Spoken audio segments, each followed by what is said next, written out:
Pakistan series শেষে সবাই যার যার মতো ছুটি কাটাচ্ছেন, যদিও খুব বেশি দিনে ছুটি পাচ্ছেন না তারা। আগস্টে ভারত না আসায় ওই সময় এশিয়া কাপের প্রস্তুতির জন্য ক্যাম্প করার সিদ্ধান্ত নিয়েছে বিসিবি। যদিও একই সময় সিরিজ আয়োজন করতে বেশ কয়েকটি দলের সঙ্গে আলোচনা করছে দেশের ক্রিকেটের নিয়ন্ত্রক সংস্থা। কাউকে না পাওয়া গেলেও মাস জুড়ে হতে পারে ক্যাম্প, যার শুরুটা হচ্ছে 6 আগস্ট থেকে।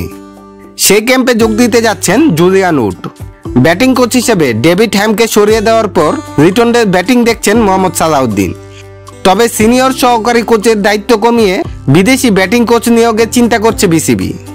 আপাতত 3 সপ্তাহের জন্য জুলিয়ান উডকে আনার সিদ্ধান্ত নিয়েছে তারা, যদিও লম্বা সময়ের জন্য তাকে পাওয়ার চেষ্টা করছে বাংলাদেশ।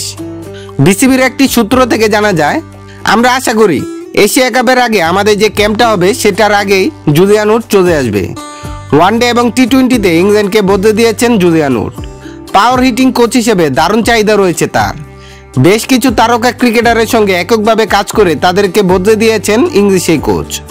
2022 সালে বিপিএল সিলেট সানরাইজার্সের ব্যাটিং কোচ হিসেবে এসেছিলেন জুলিয়ান উড। পরের বছর কাজ করেছেন চ্যালেঞ্জার্সের প্রধান কোচ হিসেবে। চলতি বছর আইপিএল এর ফাইনাল খেলা পাঞ্জাব কিংসের সঙ্গেও ছিলেন তিনি। বাংলাদেশে কাজ করতে ইতিমধ্যে প্রধান কোচ ফিল সিমন্সের সঙ্গে আলাপ করেছেন 56 বছর বয়সী এই কোচ। আপাতত 3 সপ্তাহের জন্য এলেও লম্বা সময়ের জন্য কাজ করতে পারেন তিনি।